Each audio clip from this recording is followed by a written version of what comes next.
Assalamualaikum warahmatullahi wabarakatuh. Halo semuanya, berjumpa kembali dengan saya, Kang Restu. Apa kabar semuanya? Semoga kalian selalu sehat, baik, dan tentunya dimudahkan segala urusannya oleh Tuhan Yang Maha Esa. Amin amin ya rabbal alamin. Seperti biasa, kali ini Kang Restu akan menceritakan sebuah kisah horor misteri. Dan sebelum masuk ke ceritanya, tentunya bagi kalian yang belum subscribe, jangan lupa klik tombol subscribe-nya, klik lonceng notifikasinya, serta like video ini agar kalian tidak ketinggalan cerita-cerita menarik dari channel ini. Kang Restu juga mengucapkan banyak-banyak terima kasih kepada kalian yang telah mendukung dan juga mensupport channel ini. Oke, terima kasih. Dan langsung saja tanpa berlama-lama lagi, bagaimana kisahnya? Ini dia ceritanya. Apakah itu berbahaya, Dok? Juna bertanya, suaranya pun bergetar. Dokter Wisnu pun mengangguk dengan pelan. Jika tidak segera ditangani, infeksi ini bisa menyebar dan menyebabkan komplikasi serius. Saya akan memberikan resep antibiotik dan beberapa langkah perawatan yang harus Anda lakukan. Tapi saya juga menyarankan Anda untuk melakukan tes lebih lanjut agar kita bisa memastikan bahwa ini tidak menjadi masalah yang lebih besar. Juna terdiam. Kepalanya berputar dengan berbagai pikiran yang bertabrakan. Bagaimana dia bisa mengatakannya pada Dea? Bagaimana jika Dea mengetahui dari mana asal penyakit ini? Rasa malu dan takutnya semakin mencengkram hatinya. Setelah pertemuan singkat itu, Juna pun keluar dari ruang dokter dengan langkah yang berat. Dea yang menunggu di luar dengan cemas. Dia pun segera berdiri dan lalu dia menghampirinya. Gimana, Mas? Apa kata dokter? Tanyanya penuh harap. Juna pun memaksakan senyum, meski hatinya terasa berat saat itu. Kata dokter, cuma kelelahan biasa, Dea. Aku harus banyak istirahat dan juga minum obat. Dea pun menghela nafas lega meski matanya masih penuh kekhawatiran. Alhamdulillah kalau cuma itu, Mas. Kalau gitu, kamu harus benar-benar jaga kesehatan ya. Juna mengangguk menahan perasaan bersalah yang semakin membesar. Iya, Dea, aku janji. Namun meskipun dia berusaha meyakinkan dirinya sendiri bahwa dia melakukan hal benar dengan tidak memberitahu Dea, bayangan infeksi itu terus menghantuinya. Sampai kapan aku bisa menyembunyikan ini? Pikirnya, meski dia tahu bahwa kebenaran akhirnya akan terungkap cepat atau lambat. Saat di perjalanan pulang, Dea pun terus menggenggam tangan Juna. Dia memberinya semangat yang dia butuhkan. Tapi di dalam hatinya, Juna merasa semakin terpuruk. Dia tahu bahwa kebohongan ini bisa menjadi bom waktu yang akan menghancurkan semua yang telah dia coba pertahankan. Saat mereka tiba di rumahnya, Dea pun langsung sibuk menyiapkan makan siang untuk Juna dan juga Alif. Sementara itu Juna pun duduk di ruang tamu sedang merenung. Pikirannya kembali ke malam-malam di klub itu, tempat di mana semuanya dimulai. Keputusasaan, kebingungan, dan akhirnya keputusan yang dia ambil untuk menyelamatkan keluarganya. Namun kini dia menyadari bahwa keputusan itu juga telah membawa konsekuensi yang lebih besar dari yang dia bayangkan. Apakah semua ini sepadan? Gumamnya pada diri sendiri. Ketika dia datang membawa makanan, Juna berusaha tersenyum dan menyembunyikan kecemasannya. Tetapi jauh di dalam hatinya dia tahu bahwa ini tidak bisa bertahan lama. Cepat atau lambat, aku harus menghadapi kenyataan ini, pikirnya meski rasa takut terus menghantuinya. Malam itu pun setelah semuanya tenang dan Dea serta Alif sudah tertidur dengan lelap, Juna kembali duduk sendirian di ruang tamu. Rasa sakit di dadanya kembali lebih kuat dari sebelumnya. Namun yang paling menyakitkan bukanlah rasa sakit fisik, melainkan beban rahasia yang dia bawa. Juna menatap langit-langit. Dia merenungkan langkah-langkah selanjutnya. Dia tahu bahwa dia tidak bisa terus seperti ini. Aku harus jujur. Pikirnya, meski dia tahu bahwa kejujuran itu bisa menghancurkan semuanya. Tapi apapun resikonya, Juna tahu bahwa dia harus melakukannya demi Dea, demi Alif, dan juga demi dirinya sendiri. Singkat cerita, sementara di tempat lain itu, suara langkah kaki yang tenang terdengar di lorong gelap itu. Pria tua yang dikenal sebagai Hasan berjalan perlahan, tapi setiap gerakannya penuh dengan ketegasan. Dia pun menuju ke markas Anton, tempat semua masalah ini bermula dan di mana dia akan mengakhirinya. Di dalam ruangan besar, Anton duduk di kursinya dengan senyum sinis yang menghiasi wajahnya. Dia tahu kedatangan Hasan bukan tanpa alasan. "Hasan," Anton menyapa dengan nada sarkastik. "Sudah lama tidak bertemu. Apa yang membuatmu akhirnya datang ke sini?" Hasan menatap Anton dengan tatapan yang tajam. "Aku datang untuk menyelesaikan semua ini, Anton. Aku ingin ini berakhir, sekarang juga." Anton pun terkekeh. "Berakhir? Aku rasa kau tahu bagaimana permainan ini berjalan. Tidak ada yang berakhir kecuali aku yang menginginkannya." Hasan pun tidak terintimidasi oleh kata-kata Anton. Dia sudah terlalu lama berada di dunia gelap ini untuk terkejut oleh ancaman kosong. "Kau lupa, Anton. Aku tahu semua rahasia yang kau sembunyikan. Jika kamu tidak berhenti sekarang, kau akan menyesal." Anton pun menyipitkan matanya. "Apa yang kau maksud, ha?" Hasan pun melangkah maju menatap Anton dengan dingin. "Dokumen-dokumen yang berisi bukti-bukti transaksi ilegalmu. Mereka bisa membuatmu mendekam di penjara seumur hidup. Aku bisa menyerahkannya kepada pihak berwenang kapan saja, Anton." Anton pun terdiam sejenak. Matanya memandang Hasan dengan penuh kecurigaan. "Jadi kau mengancam?" Hasan hanya tersenyum tipis. "Coba saja kalau kau tidak percaya. Tapi sebelum itu, pikirkan dulu apa risiko ini. Apakah sepadan dengan keuntungan yang kau dapatkan dari melibatkan orang seperti Juna? Lepaskan dia, Anton. Biarkan dia dan keluarganya hidup tenang. Atau kau akan berhadapan dengan konsekuensi yang jauh lebih besar." Anton pun menatap Hasan dengan tatapan dingin. Dia berpikir keras. Dia tahu Hasan bukan orang yang bisa dianggap remeh. Ancaman ini mungkin benar-benar bisa menghancurkannya. Setelah beberapa saat, dia pun akhirnya menghela nafas dengan berat. "Baiklah, aku akan membiarkan Juna pergi.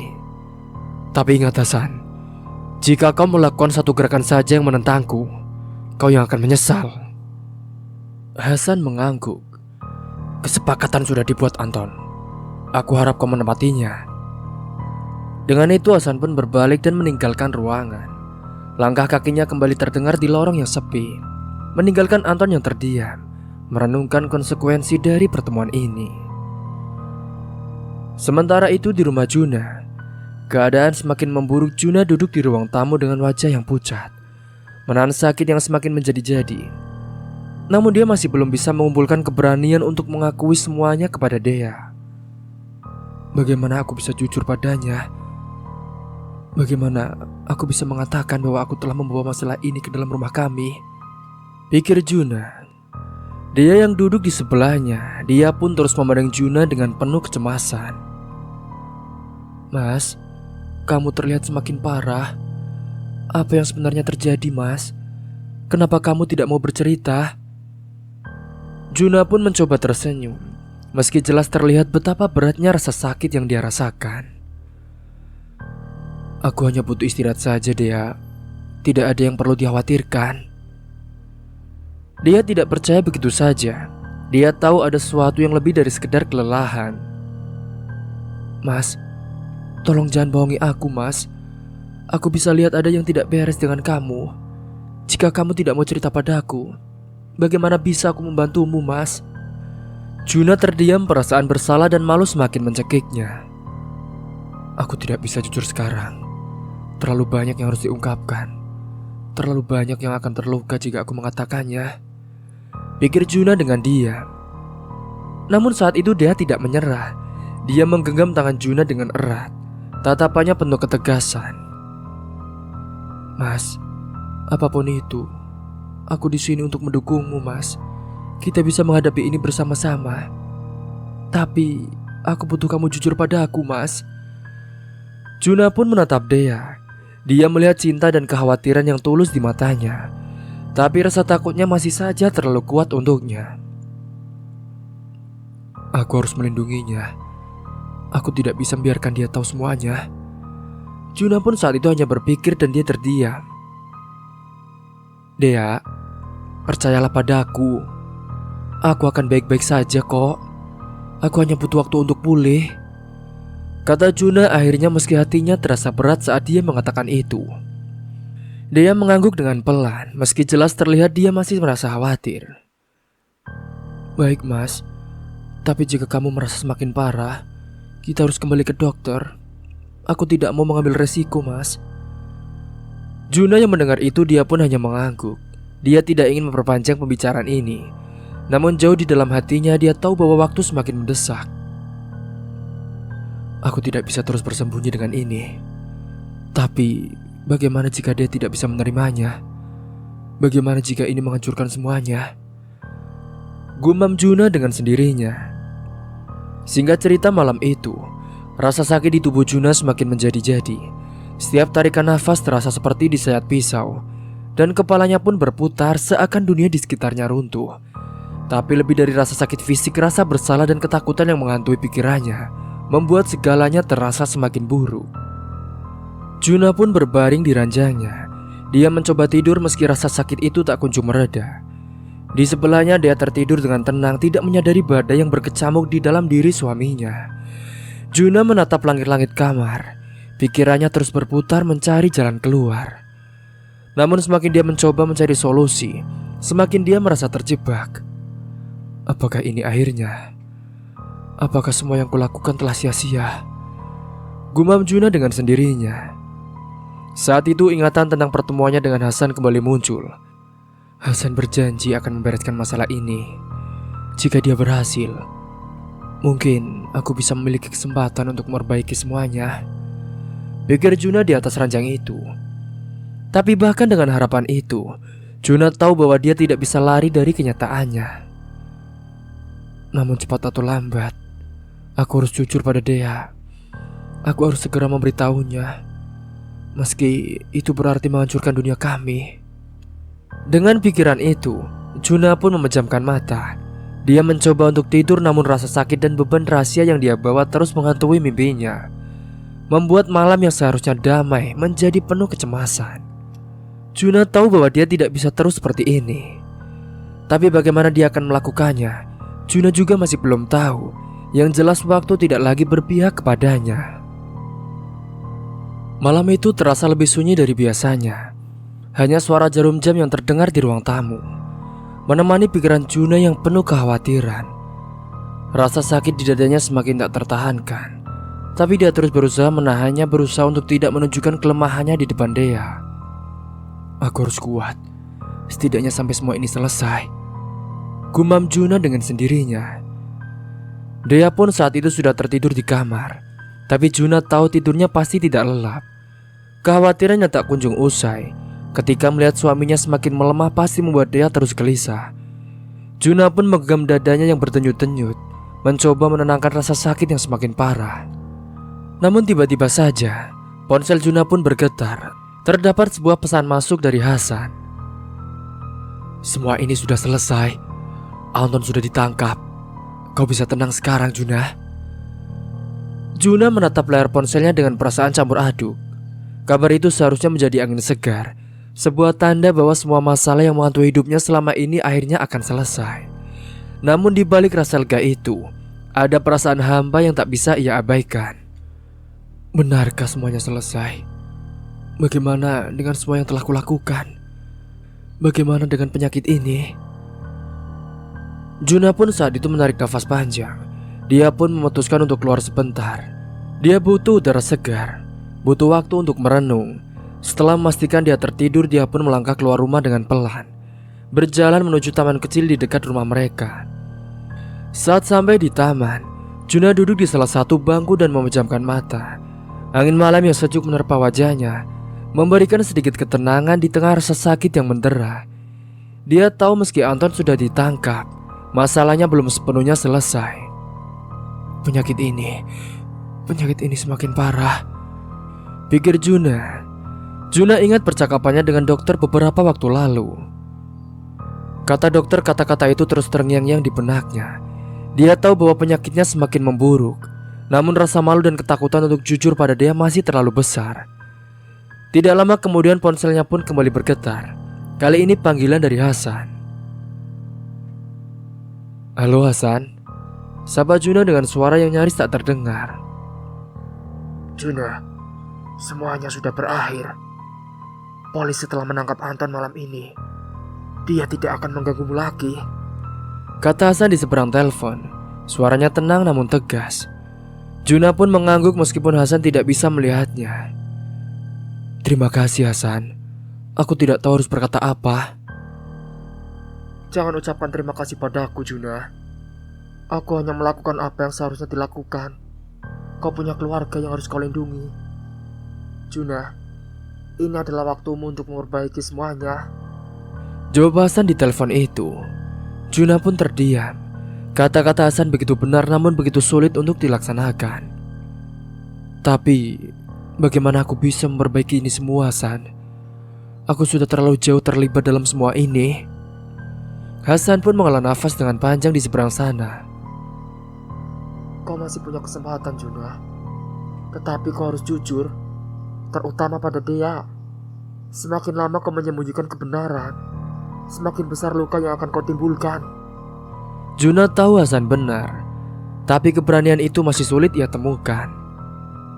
Aku butuh waktu, Hasan." "Kau tidak punya banyak waktu, Juna. Lakukan yang terbaik sebelum semuanya terlambat. Ingatlah perkataanku." Percakapan mereka pun berakhir dengan keheningan. Juna lalu mematikan ponselnya dan kembali memandangi langit malam yang gelap. Saat Juna kembali ke rumah, dia sudah bangun dan menunggunya di ruang tamu.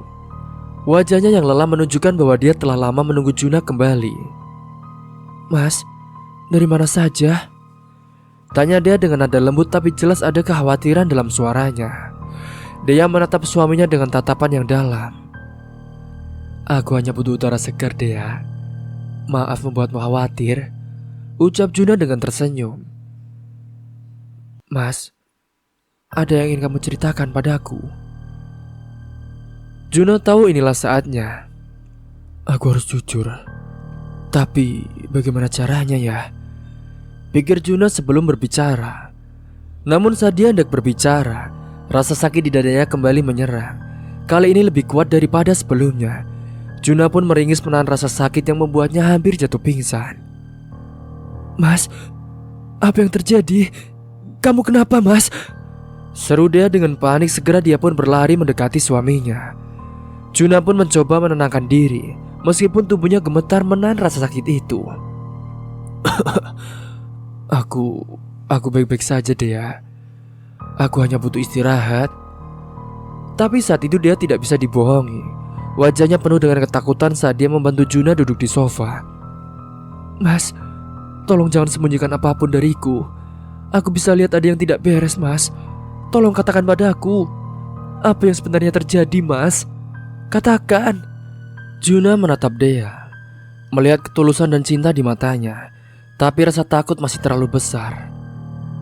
"Bagaimana aku bisa mengatakannya? Bagaimana jika ini menghancurkan semuanya?" pikir Juna dalam diam. "Dea, aku hanya lelah. Kita sudah memulai banyak hal, dan mungkin tubuhnya butuh waktu untuk pulih, Dea," kata Juna dengan pelan mencoba menenangkan istrinya. Dea pun menggelengkan kepala, matanya berair. "Mas, jangan seperti ini. Jika ada sesuatu yang salah, kita bisa menghadapinya bersama, Mas. Tapi aku butuh kamu jujur padaku." Juna pun terdiam. Dia menahan air mata yang hampir keluar. "Aku ingin jujur, Dea, tapi aku takut," gumam Juna dengan sendiri. Akhirnya Juna pun hanya bisa mengangguk dengan lemah. "Aku akan jujur, Dea. Tapi beri aku sedikit waktu ya." Dea pun menghela nafas, meski jelas dia masih sangat khawatir. "Baik, Mas. Tapi aku tidak mau menunggu terlalu lama, Mas. Aku hanya ingin kamu sehat, apapun itu." Juna menatap istrinya. Dia merasa begitu bersalah. Malam itu setelah semuanya tenang, Juna pun kembali duduk di ruang tamu dengan sendirian. Pikirannya terus bergulat dengan rasa takut dan juga rasa bersalah. Anton sudah ditangkap. Semuanya sudah selesai. Tapi kenapa aku merasa begitu terjebak? Pikirannya pun terus berputar mencoba mencari cara untuk mengungkapkan kebenaran pada Dea tanpa menghancurkan hatinya. Tapi setiap kali dia mencoba, rasa takut itu kembali menghalanginya. Namun Juna tahu bahwa waktu tidak berpihak padanya. Aku harus melakukannya demi Dea, demi Alif. Tapi bagaimana caranya? Aku juga belum tahu. Dia pun bergumam dengan sendiri. Tetapi yang jelas, dia tidak bisa terus menyembunyikan rahasia ini untuk selamanya. Singkat cerita, pada pagi itu, Juna pun berjalan keluar dari klinik dengan langkah yang berat. Di tangan kanannya ia menggenggam sebuah amplop kecil berisi resep obat yang harus ia tebus. Wajahnya tampak lesu. Pikirannya terus-menerus bergulat dengan kenyataan yang sulit ia terima. Penyakit ini semakin parah. Aku tidak bisa terus seperti ini. Dokter tadi pagi pun kembali memberikan kabar buruk. Infeksi di alat kelaminnya semakin menyebar dan memerlukan penanganan yang lebih serius. Jika tidak segera ditangani, kamu bisa mengalami komplikasi yang berbahaya, Juna. Ini bukan hal yang bisa diabaikan lagi, kata dokter itu dengan nada yang tegas. Namun lebih dari sekedar penyakit fisik yang membuat Juna merasa tertekan adalah kenyataan bahwa ia masih belum bisa jujur kepada Dea. Setiap hari ia merasa semakin terjebak dalam kebohongan yang ia ciptakan dengan sendiri. Juna pun melirik jam tangannya. Aku harus cepat kembali ke rumah sebelum dia curiga. Dia pun memutuskan untuk menebus obat itu di apotik dekat rumah, lalu segera pulang.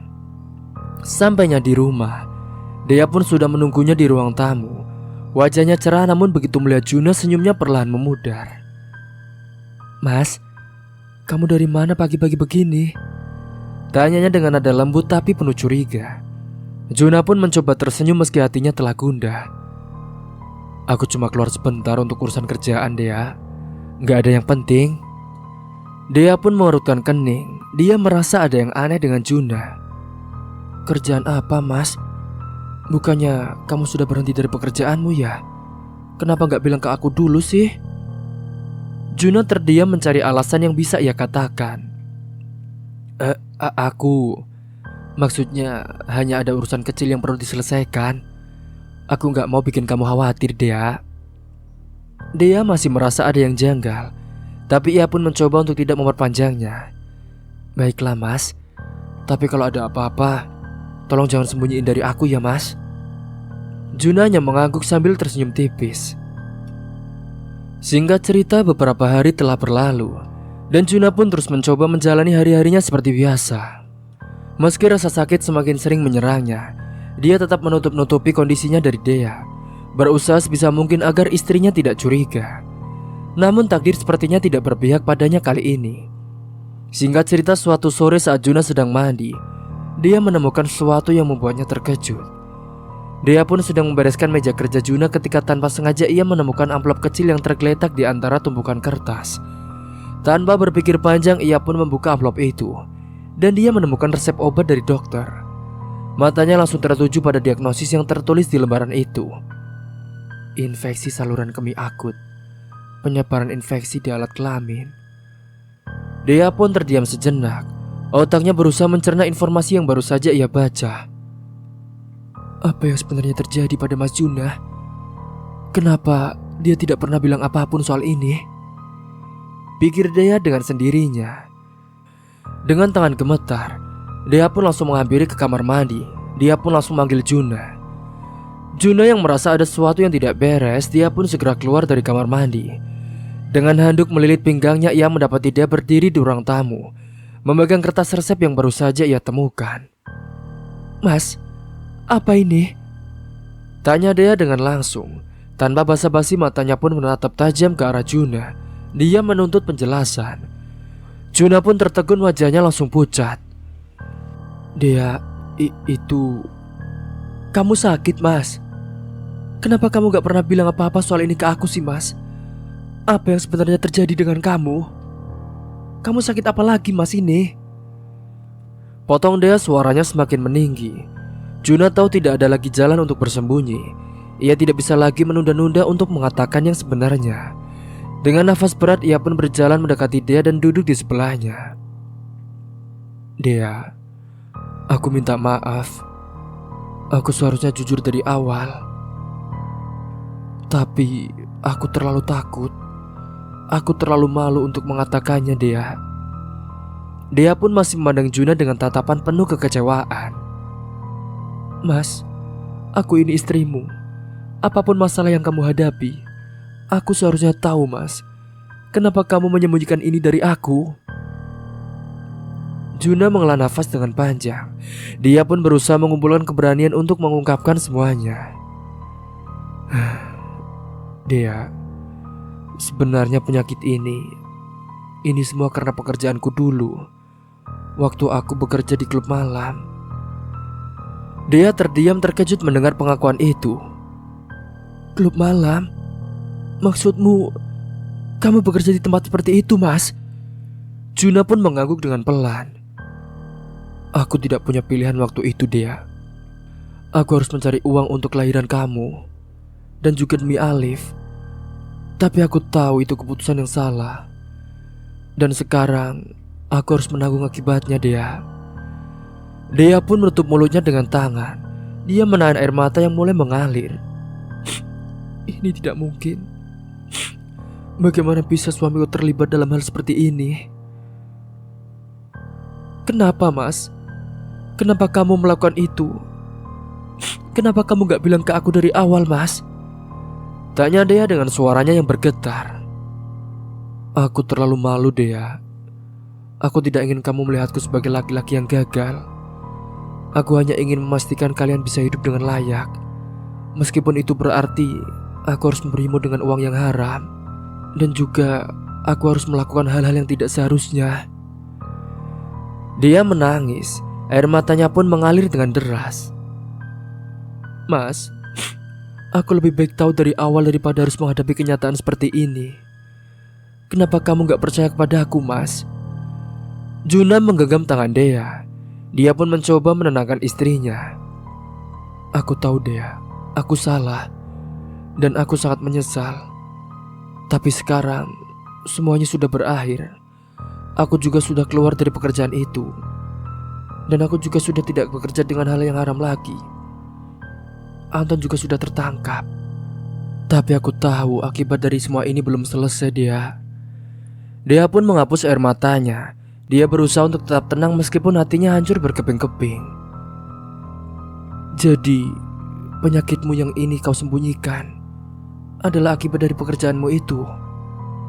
Juna mengangguk dengan pelan. Dea pun saat itu menatap Juna dengan mata yang masih berair. Namun ada secerca harapan dalam tatapannya. Mas, aku akan mendukungmu. Tapi kamu harus jujur pada aku, Mas. Apapun yang terjadi, kita akan hadapi ini bersama, Mas. Juna mengangguk merasa sedikit lega. Meskipun berat, ia tahu ini adalah langkah pertama untuk memperbaiki semuanya. Aku sudah jujur. Sekarang aku harus fokus untuk sembuh dan memperbaiki semuanya.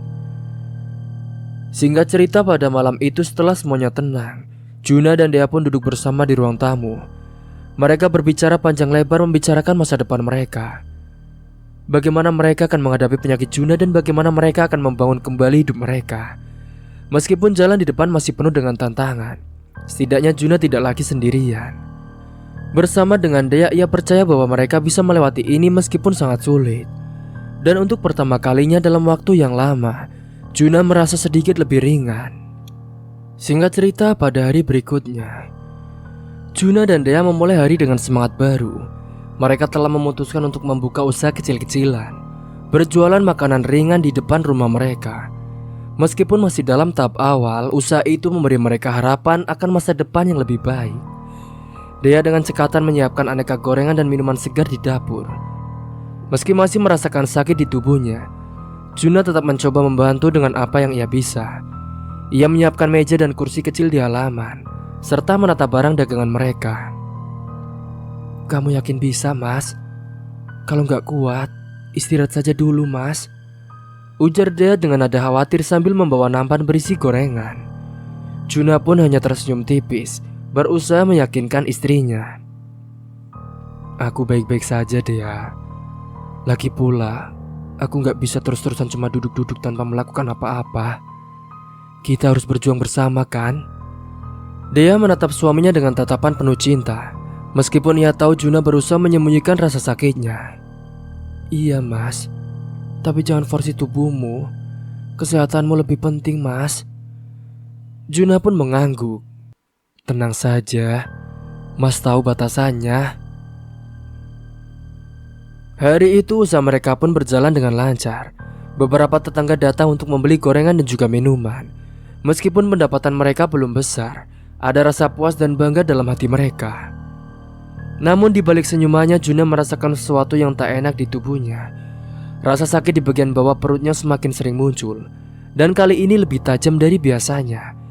Ia mencoba menahan, dia tidak ingin membuat dia khawatir. Tetapi rasa sakit itu semakin sulit untuk diabaikan. Saat siang menjelang, Juna mulai merasa lemas. Keringat dingin pun membasahi pelipisnya dan pandangannya mulai kabur. Tapi ketika sedang menata kembali dagangan yang mulai habis, tubuhnya pun mendadak terasa berat. Tanpa bisa mengendalikan diri, Juna terjatuh ke tanah, membuat dagangan yang ia pegang menjadi berserakan. Mas! Teriak dia dengan panik. Dia pun langsung berlari menghampiri suaminya. Juna terbaring lemah di tanah. Wajahnya pucat pasi, nafasnya tersengal-sengal dan keringat dingin semakin deras mengucur dari tubuhnya. Dea, maafkan Mas, Dea. Mas gak kuat lagi, bisik Juna dengan suara lemah. Dia dengan cepat membantu Juna duduk dan mencoba menenangkannya. Mas bertahan ya, aku akan panggil dokter, katanya dengan nada panik. Tangannya pun gemetar saat meraih ponsel. Juna menggenggam tangan Dea. Dia pun mencoba menghentikannya. Tidak usah Dea. Aku cuma butuh istirahat. Bawa aku masuk ke dalam saja ya. Dea pun terdiam sejenak. Hatinya diliputi kecemasan yang luar biasa, namun ia tahu bahwa ini bukan saatnya untuk panik. Dengan penuh perhatian, ia pun membantu Juna bangkit dan membawanya masuk ke dalam rumah. Di dalam kamar, Juna terbaring di atas kasur dengan nafas yang masih tersengal. Dia pun duduk di sampingnya, memegang tangan suaminya dengan erat. Matanya mulai basah, tak kuasa menahan air mata yang sudah sejak tadi ia tahan. Mas, kamu harus kuat. Kita baru saja memulai usaha ini, Mas. Kita punya harapan baru. Jangan menyerah ya, Mas. Jangan menyerah. Juna menatap dia dengan senyuman yang lemah. Aku tidak akan menyerah, Dea. Aku janji, aku akan terus berjuang buat kamu dan juga Alif. Namun di dalam hatinya Juna tahu bahwa kondisinya semakin memburuk. Rasa sakit itu tidak lagi bisa ia abaikan, dan tubuhnya pun semakin terasa lemah. Mungkin waktu itu sudah dekat, tapi aku tidak ingin meninggalkan mereka tanpa memberikan yang terbaik. Juna bergumam dengan sendiri. Singkat cerita, hari-hari berikutnya Juna pun semakin sering terbaring di kasur. Dia mengambil alih sebagian besar pekerjaan di usaha kecil mereka. Meski berat, dia pun tetap melakukannya dengan tabah. Ia tahu ini adalah satu-satunya cara untuk bertahan hidup dan juga untuk memberikan yang terbaik bagi Juna dan juga Alif. Suatu malam saat Juna terbaring di kasur dengan pandangan kosong ke langit-langit, dia pun duduk di sampingnya sambil memijat lembut tangannya. Wajah dia tampak lelah, tapi ia tetap berusaha untuk tersenyum kepada suaminya. Mas, kamu tahu nggak? Hari ini dagangan kita laku keras loh. Tetangga-tetangga mulai suka sama gorengan yang kita buat, kata dia mencoba menghibur suaminya. Juna pun hanya tersenyum dengan tipis. Syukurlah Dea, Mas bangga sama kamu. Kamu benar-benar kuat, lebih kuat dari yang Mas kira. Dia pun menggeleng dengan pelan. Air matanya kembali menggenang di matanya. Aku cuma melakukan apa yang seharusnya aku lakukan, Mas. Aku ingin kita bisa melewati ini bersama-sama. Juna menggenggam tangan Dea dengan lembut, merasakan kehangatan yang selalu ia rindukan. Sayang, apapun yang terjadi nanti, aku ingin kamu tetap kuat. Aku mungkin tidak akan ada selalu di sampingmu, Tapi aku ingin kamu tahu, aku sangat mencintaimu sayang. Dia pun mulai menangis. Air matanya jatuh ke tangan Juna yang semakin kurus. Mas, jangan bicara seperti itu.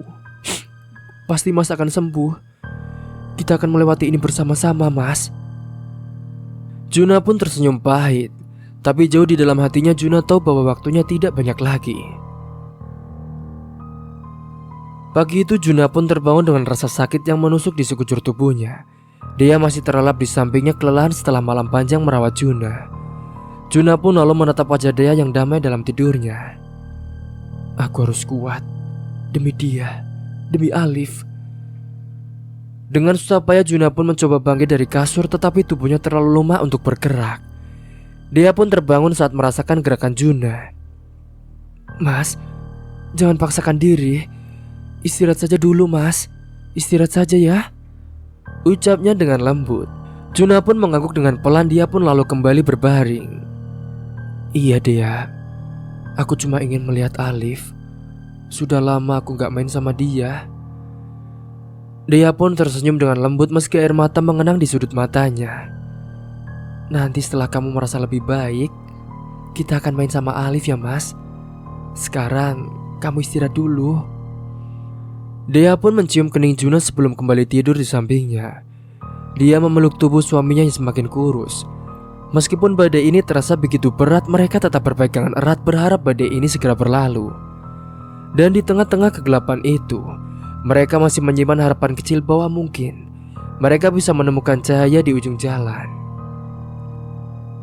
Singkat cerita, pada pagi hari, udara terasa dingin menusuk tulang. Di dalam kamar yang redup, Juna terbaring tak bergerak. Nafasnya lemahnya terdengar sekali.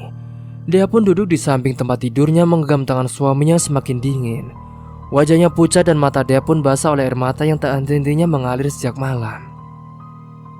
Mas, bertahanlah. Kita masih punya banyak impian yang belum kita wujudkan, Mas. Aku masih butuh kamu, Mas. Alif juga masih butuh kamu, bisik Dea dengan suara yang gemetar. Juna lalu membuka matanya perlahan, mencoba fokus pada wajah istrinya. Senyumnya lemah tetapi di matanya terpancar kehangatan yang tak pernah padam.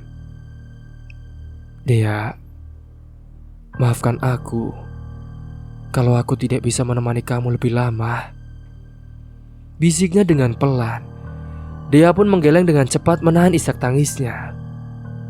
Jangan bicara seperti itu, Mas. Kamu harus kuat. Kamu akan sembuh. Kita akan melewati ini bersama-sama, Mas. Namun Juna tahu bahwa waktu bersama-sama semakin singkat. Ia bisa merasakan tubuhnya melemah dan rasa sakit itu kini terasa begitu jauh. Mungkin inilah akhirnya, pikirnya dia. Tetapi ia tak ingin Dea melihatnya dalam kesakitan. Aku cinta kamu, Dea. Aku cinta juga dengan Alif. Juna berkata dengan nafas yang semakin berat. Jangan pernah lupa itu. Aku akan selalu ada di hati kalian. Dia pun meremas tangan Juna lebih erat, berusaha menahan suaminya agar tetap bersamanya. Mas, jangan tinggalkan aku, Mas. Jangan tinggalkan kami, Mas, isaknya dengan keras. Juna pun tersenyum lembut, air mata mengalir di sudut matanya. Ia mencoba mengangkat tangannya untuk menghapus air mata Dea. Tetapi tubuhnya terlalu lemah. Dia pun menggenggam tangan itu menempelkannya di pipinya yang basah. Aku akan selalu ada di sini. Jaga dirimu baik-baik ya. Jaga Alif. Dan hiduplah dengan bahagia. Dengan kalimat terakhir itu, nafas Juna pun perlahan berhenti. Matanya tertutup dan senyum kecil itu masih menghiasi wajahnya. Di tengah keheningan pagi itu, dunia dia runtuh. Ia tak mampu lagi menahan tangisnya. Terisak dalam keputusasaan kehilangan cinta sejatinya yang selama ini menjadi kekuatannya. Singkat cerita, beberapa hari berlalu sejak kepergian Juna. Namun rasa kehilangan itu masih begitu kuat. Rumah mereka yang dulu hangat kini terasa kosong dan hampa, sepi tanpa kehadiran Juna. Setiap sudut rumah mengingatkan Dea pada suaminya. Dari tempat tidur tempat mereka berbagi cerita, hingga meja makan tempat mereka dulu duduk bersama, semua terasa hampa tanpa Juna. Namun di tengah kesedihannya, Dea tahu bahwa ia harus bangkit. Ia tidak bisa terus-menerus terpuruk. Ada satu hal yang masih harus ia jaga dan dicintai dengan sepenuh hati. Ia adalah Alif, anak sematawayang dari mereka. Alif yang masih terlalu kecil untuk memahami apa yang terjadi. Dia selalu bertanya kapan ayahnya akan pulang. Singkat cerita, pada suatu malam, dia duduk di samping tempat tidur Alif. Dia menatap wajah polos anaknya yang tertidur dengan lelap. Air mata pun kembali mengalir di pipinya. Tetapi kali ini ia berusaha untuk tersenyum. Alif, ibu janji kita akan tetap bahagia. Ayahmu selalu mencintai kita, Alif, dan dia pasti ingin melihat kita tetap kuat, bisik Dea dengan pelan. Pada keesokan harinya, Dea pun kembali melanjutkan usaha yang telah ia dan Juna mulai bersama. Ia tahu bahwa ini bukan hanya soal mencari nafkah, tetapi juga tentang menghormati pengorbanan Juna. Usaha kecil itu adalah simbol cinta dan kerja keras mereka, dan Dea bertekad untuk menjaganya. Tetangga-tetangga yang dulu menjadi pelanggan setia kini datang dengan simpati. Mereka membeli dagangan Dea sambil mengucapkan bela sungkawa dan memberikan dukungan moral. Meskipun kesedihan itu masih menghantui hatinya, Dea merasa ada kekuatan baru yang tumbuh di dalam harinya. Hari demi hari berlalu dan Dea pun perlahan-lahan mulai menemukan ritme hidupnya kembali. Di tengah segala keterpurukan, ia menemukan bahwa kekuatan terbesar yang ia miliki adalah cinta. Cinta untuk Juna, cinta untuk Alif, dan cinta untuk hidup itu sendiri. Tepatnya pada suatu sore saat dia sedang merapikan dagangannya, ia melihat Alif bermain di halaman. Bocah itu tertawa riang berlari ke sana kemari tanpa beban. Melihat keceriaan anaknya, dia pun tersenyum meskipun hatinya masih menyimpan luka. Karena di saat yang bersamaan angin sepoi-sepoi berhembus membawa serta aroma yang begitu akrab bagi Dea. Aroma yang selalu mengingatkannya pada Juna. Dea pun menutup matanya sejenak merasakan kehadiran Juna di sekelilingnya. Mas, aku tahu kamu masih ada di sini. Terima kasih karena sudah memberikan cinta dan pengorbanan yang begitu besar untuk kami, Mas. Aku akan menjaga Alif dan melanjutkan hidup ini dengan baik, seperti yang kamu inginkan, Mas. Dengan tekad yang kuat, Dea pun melanjutkan pekerjaannya. Meskipun Juna tak lagi berada di sampingnya secara fisik, ia tahu bahwa suaminya akan selalu ada dalam hatinya. Dan selama ia memiliki kenangan itu, ia tidak akan pernah merasa benar-benar sendirian. Waktu pun terus berlalu, dan Dea semakin terbiasa dengan kehidupannya sebagai ibu tunggal. Meski berat, ia selalu berusaha untuk memberikan yang terbaik bagi Alif, memastikan anaknya tumbuh dengan penuh cinta dan juga kebahagiaan. Pada suatu malam, setelah menidurkan Alif, dia ini duduk sendirian di ruang tamu. Di tangannya ia memegang foto Juna suaminya, foto yang selalu ia simpan di meja samping tempat tidur mereka. Wajah Juna yang tersenyum dalam foto itu mengingatkannya pada semua kebahagiaan yang pernah mereka bagi. Aku merindukanmu, Mas. Tapi aku tahu kamu selalu ada di sini, di hati kami, ucap Dea dengan mata berkaca-kaca. Dea pun lalu meletakkan foto itu kembali dengan hati-hati, lalu memandang ke arah luar jendela. Bintang-bintang bersinar terang di langit malam seolah-olah memberi tanda bahwa Juna sedang menjaga mereka dari kejauhan. Dengan perasaan lega, Dea pun menghela nafas panjang. Ia tahu bahwa hidup ini tidak akan pernah mudah, tetapi ia yakin ia bisa melewatinya karena meskipun Juna telah tiada, cinta dan kenangannya akan selalu menjadi kekuatan bagi Dea untuk terus melangkah. Akhirnya Dea pun memejamkan mata dan tersenyum. Dalam hatinya ia berbisik dengan pelan, terima kasih, Mas. Aku akan selalu mencintaimu, dan aku akan menjaga Alif sebaik mungkin. Istirahatlah dengan tenang, karena aku akan baik-baik saja, Mas. Dan dengan keyakinan itu, Dea pun melanjutkan hidupnya menjalani setiap hari dengan cinta dan kebahagiaan yang Juna tinggalkan untuknya dan juga Alif. Cerita pun tamat. Dari kisah ini, semoga kita bisa mengambil hikmah dan pelajaran yang bisa kita ambil. Semoga dari kisah ini kalian juga bisa mengambil sisi positifnya dan buang jauh-jauh sisi negatifnya. Mungkin itu saja yang dapat Kang Restu sampaikan. Kurang lebihnya mohon maaf apabila ada salah kata ataupun ucapan yang kurang berkenan bagi kalian semua. Sampai jumpa di cerita selanjutnya. Akhir kata, wassalamualaikum warahmatullahi wabarakatuh.